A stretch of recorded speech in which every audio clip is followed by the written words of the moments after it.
23 years ago, the tower suddenly appeared, along with the gates. Monsters started to pour out from there, and the small portion of people who awakened superhuman powers came to be known as players. They leveled up as if they were in a game, and obtained great powers that allowed them to face the monsters. And even among those players, he, who was considered the worst of the worst.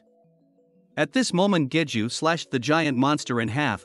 The system notification told him that cannibalism was activating, and egoification of Cresitu was successful. We also get to see the stats of Lu, and the stats of L. People waited outside a gate. As Giju stepped out, an association agent was suddenly shocked. As a bead of sweat ran down his face, he stuttered the words already. So this is the power of a mercenary. Thanking Giju for his hard work. If he gave them the crystals, the association will handle the. But Giju cut him off, saying that it's alright, he had a use for them this time. Being starstruck, the agent looked at him with twinkling eyes and told him he understood, while Giju silently told his secretary Sunghun that he can never get used to this response. In response, Sunghun told him if he couldn't avoid it, then just enjoy it. After handing him the bag of crystals, he was reminded by Sunghun that he missed a call from his sister Yuyong a while ago. Telling Giju to hand him the other bag as well. Told him to give his sister a call since she was searching for something. When Giju called, his sister shouted at him asking where Rain was. He told her to quiet down, but she replied how could she stay quiet when he kept taking Rain with him, did he want to die? Giju made an excuse that he was just taking Rain to a vet for some vaccines, but his sister pointed out were these the same vaccines that he took him to get last week, and did he take her for an idiot? Panicking about being caught in a lie, he was thinking he was out of excuses and he really shouldn't have introduced him as a puppy. Lu commented smugly that it's a little something called karma, while Brunhart asks him just to be honest, and El pointed out if he did they won't be able to take him with us anymore. While getting into the car, Giju told Yuyong that he's busy at the moment, so let's talk later, then quickly hung up the phone. Sunghun asked where he should take Giju, and he replied with a haggard face not his house, but the house next door.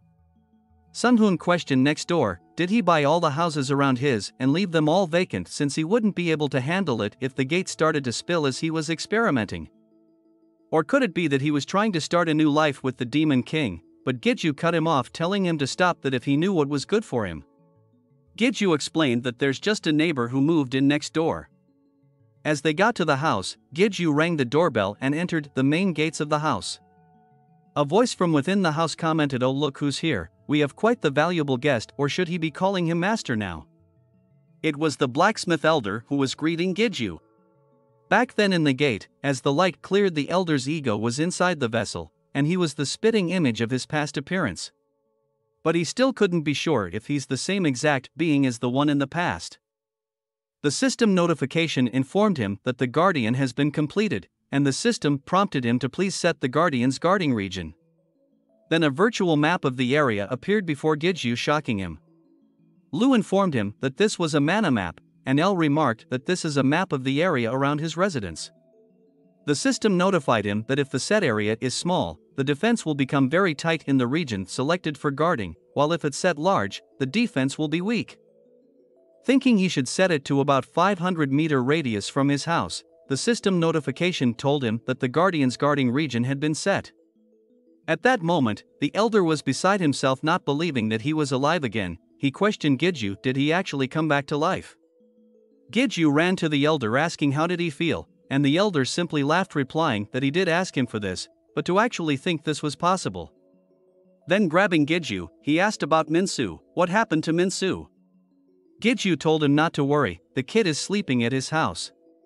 The elder sighed with relief and, shaking with emotion, simply said thank you so much. At present, both of them are sitting inside the house and the elder is telling Giju that it's all thanks to him. Coming back to life like this, and everything with Minsu, he even gave them a place to live. How should he be able to repay for all of this? And Giju simply replied that he's received plenty of his gratitude and it was part of the deal for getting Oberon after all. Besides that, how's Minsu doing since he doesn't see him around? The elder replied that Minsu is sleeping right now, lately he's become like an owl. Giju tried to explain that it might be due to him sculpting for the whole night on that day. He had no idea where he got the strength in that tiny body of his, but he couldn't stop him at all. The elder continues to tell Giju that most of his memories seem to have returned, except for the ones concerning his father, but it's not like remembering those will do any good. Giju tries to explain that the elder's son was being brainwashed, but the elder cuts him off and says of course he knows that, but the fact that he did something like that doesn't go away. Him getting done in by something like that in the end, he was enticed by the ambition that was buried at the bottom of his heart. Giju sits silently, while Lu tells him that the old man is right, as he said before. Andras is in the bottom tier of the 72 seats of power. There's no way Paimon's descendant would be easily enticed, even if he had some human blood mixed in him. The elder confirms what Lu said is correct, which surprises Giju, and he asks if the elder can hear Lu's voice. Lu tells him why is he so surprised, that old man is one of his egos now. Then Brunhard speaks up saying really, then he can hear my voice as well. Then Brunhard starts to call the elder dad. He is Brunhard that he created and he had always wanted to talk with him. The elder just chuckles and says he can't believe that he can speak with the equipment he made. He's having all kinds of experiences thanks to Giju. The elder tells Brunhard to wait for a moment, since he still has something important to talk about, to which Brunhard happily agrees saying he can wait. Telling Brunhard that he's a good child, the elder closes his eyes for a second before continuing to tell Giju that he has something he needs to tell him. Putting on a serious face, he tells Giju that he can no longer make special equipment. Giju is shocked by this revelation. The elder tells him that those Carven bastards were aiming for something else in his workshop. It was Paimon's legacy, and it was what he was guarding as a guardian. Lu comments that's what he thought. His guardian ability was something he had from the start. Giju asks what is Paimon's legacy, and the elder explains that it's everything he has, and even Paimon himself. Lu remarks Paimon himself, how absurd, such an important thing fell into Carven's hands. The elder said that he's sure it won't be an immediate problem, but most of the legacy can only be used by the heirs, him and his grandson, but there's nothing he can do for him anymore. Giju quickly told the elder that everything is alright, since he was only repaying his debt, and the elder will be guarding his house as a guardian from now on. The elder held up his finger saying that he just thought of one thing he can give him, the greatest treasures that even he would covet. When he returned home, Su Young was telling him that they would be taking their leave now, which caught Giju off guard and he asked why so suddenly. Elle was glad they were finally leaving, while Lu remarked that she sounded happy that her competition was leaving, to which Elle replied that she had no idea what he was talking about. Su Young was telling Giju that they were planning on staying a little longer, but the situation has changed. Now that Andras is acting out in the open, they can't afford to just stand around either. Giju was beside himself, and said that he understood, but it was a shame, after all they had been through in the few days they lived together. It's a bit saddening that they are leaving so out of the blue like this. Su Young glared at him silently, then asked if that really was a sad face. Unfortunately, Giju couldn't quite hide the fact that he was very happy at that moment. Sometime later, he was thinking about the treasure that the elder mentioned, giving him a key to a warehouse and telling him the treasures that even he would covet. When he arrived at the location of the warehouse, it was a bit shabby. His egos told him that they do not sense anything special about the place. Giju was wondering just what could it be, that the elder would tell him something like that. Brunhard thought it might be a pretty gem, while Lu said it must be an amazing item. Giju used the key on the lock, then slowly opened the doors. As he looked inside, he was amazed at what was in front of his eyes. The warehouse was lined with rolls of sports cars and sparkling treasures in the back. There were crystals of different colors and stacks of gold bars lying inside, even flashy sports cars of various colors and designs. After a bit of time, Giju was back on the 34th floor of the tower. Slashing a monster in half, he easily kills the evil eye. The system notification tells him that Lu is absorbing the blood of the evil eye, and psychological attack resistance is rising. Giju started to grin and laughs like a maniac. Brunhard was getting a little scared, while Lu told him to stop it, asking if he was really that happy, to which Giju replied of course, who won't be to find themselves with foreign cars, and not only that but 20 of them were limited editions, also heaps of rare materials that they can't obtain easily. Lu was skeptical and said, materials aside, were these transportation really that good? Giju answered that didn't he hear him when he said they were limited editions, can't you understand this is a man's dream? In his defense, Lu said he was male, but at the very least he didn't understand why someone as filthy rich as him would be happy over something like that. While putting a crystal into his gate, Gidju told him to listen carefully. There are some things in this world that money can't buy, like love and limited editions. Brunhart thinks his master is so cool, while Lu questioned if these two things should be put in the same category. Suddenly gasping, Gidju asked what if a thief gets in. The only security measure is that lock. Lu assures him not to fret, since that warehouse is a place that the old man was managing. Your average thief wouldn't even be able to unhinge the door. Gidju agreed, but thinks it would be better to move them all into the gate soon. Brunhart complained that he was not a storage, but Lu said forget it for now and let's continue hunting. Turning around, Gidju noticed that many evil eyes were hovering nearby and agreed to get on it. Lu reminded that Andrus's abilities are focused around flames, swordsmanship, summoning, and especially psychological attacks, so to prepare for him. And Gidju said that they need to absorb these guys' blood and raise psychological attack resistance. Moving at top speed, Gidju moved between the monsters, leaving a trail of blood and bodies in his wake. More pop-ups appeared telling him that Lu was absorbing the blood of the evil eye, and his psychological attack resistance was rising. Gidju felt that this didn't feel like a battle at all, and was questioning if it was worth attacking these weak monsters, but Lu told him not to be impatient, and their priority now was in raising their stats. However, Gidju was still worried about Andrus, and that aside he still had to consider the one-year agreement with Li Xianhou, so wouldn't it be better to just quickly climb the tower? At that moment, Rain came up to him with an evil-eyed clutch in his jaws. As he dropped the corpse on the ground, it turned into a crystal, which he quickly swallowed. Gidju commented that he didn't think that Rain would also be able to get stronger by consuming crystals.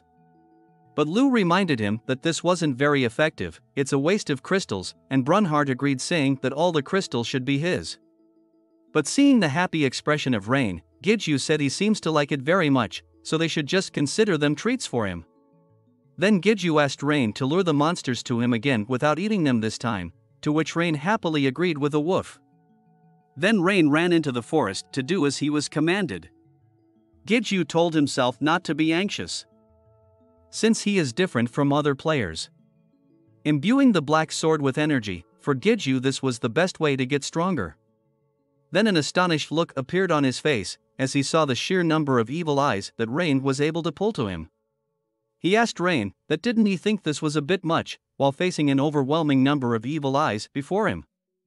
Then thinking about it, it didn't matter to him since he had no choice in the matter, then started to use his death skill and slashed at the monsters in quick succession. He tore through the multitude of evil eyes before him, escalating to a giant whirlwind of death that killed them all. The magical crystals started to shower down onto the ground, while Rain was playfully killing an evil eye. Brunhart praised Lu as being amazing, calling him the strongest of all the egos, while Lu simply asked him to compliment him more. Brunhart went on to say his level is high, he absorbs blood, makes egos, and knows so much. Lu also complimented Brunhart by saying that the kid knew his stuff, and he wasn't half bad himself. Gidju was dumbfounded by this and asked them, "What are you guys even doing?"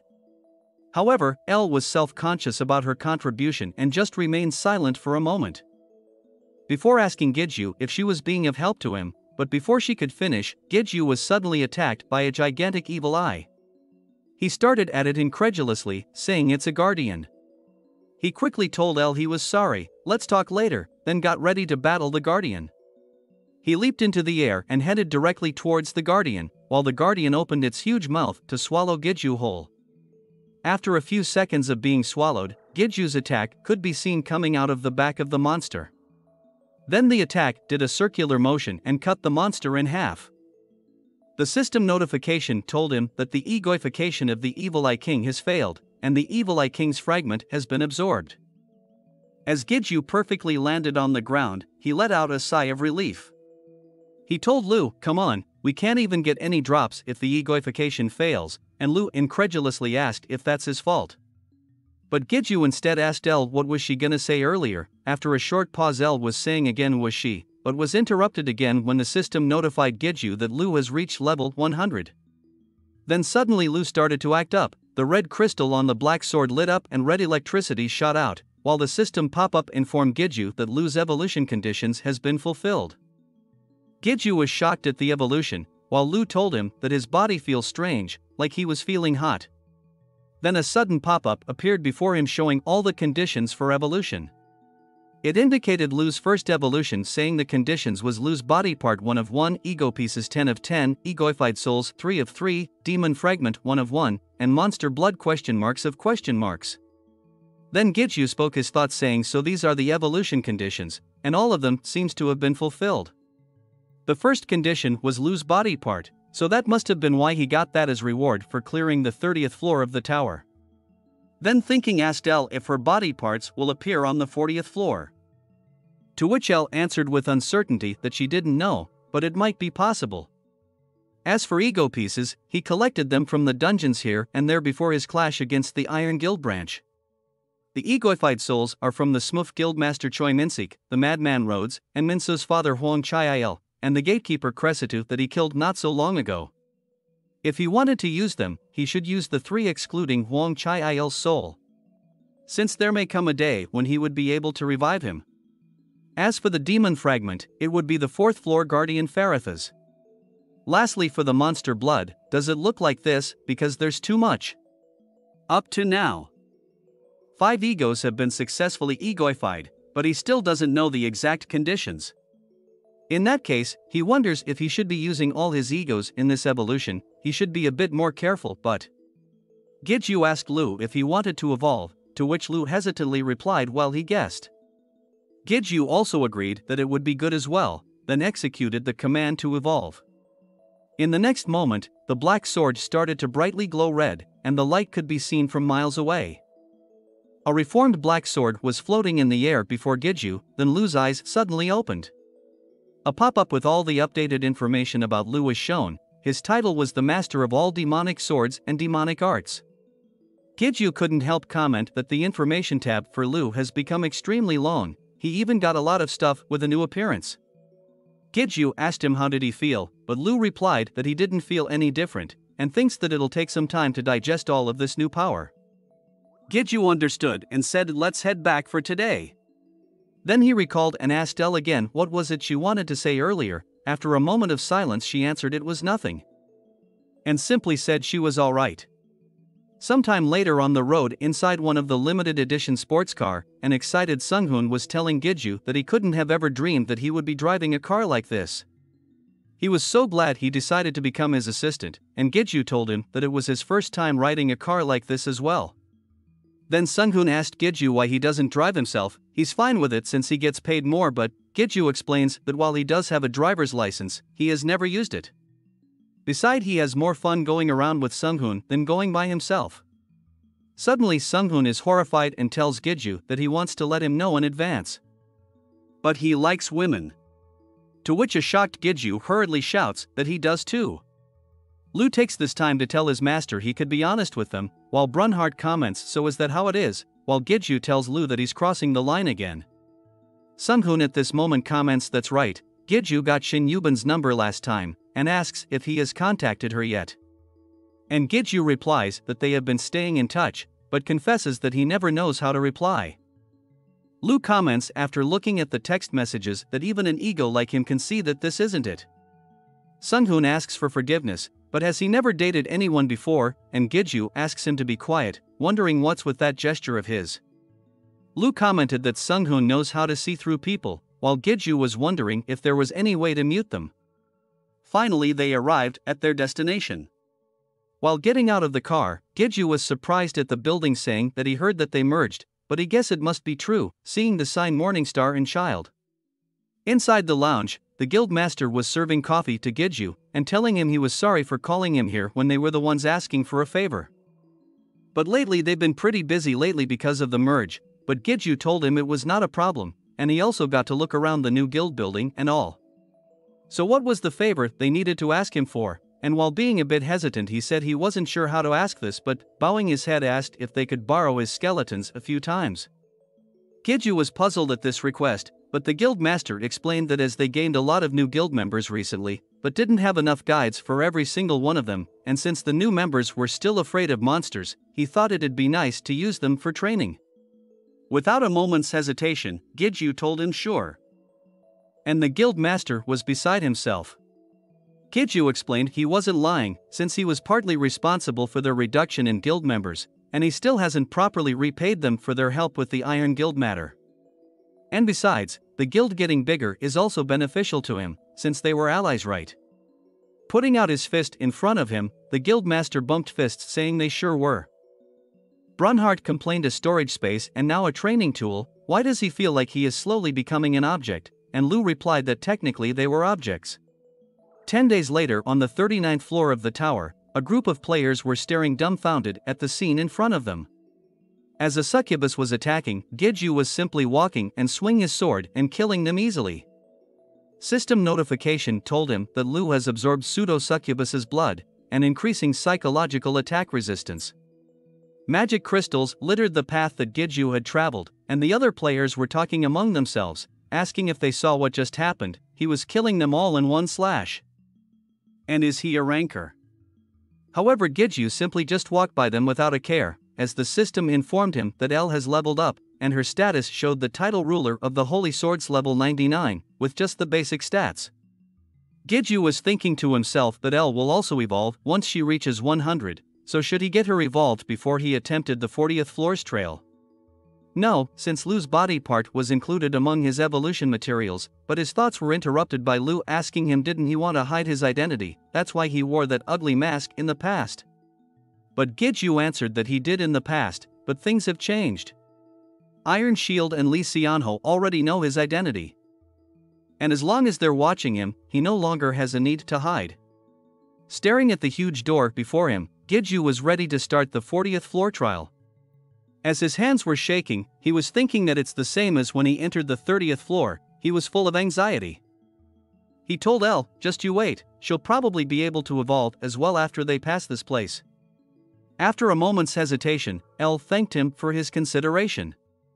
And as Giju was opening the door, Elle said, but it probably won't go as he expected it to. As the doors closed behind him, the system notification told him that he had entered the 5th trial ground. Subscribe to the channel for the next part. Thank you for watching, until next time.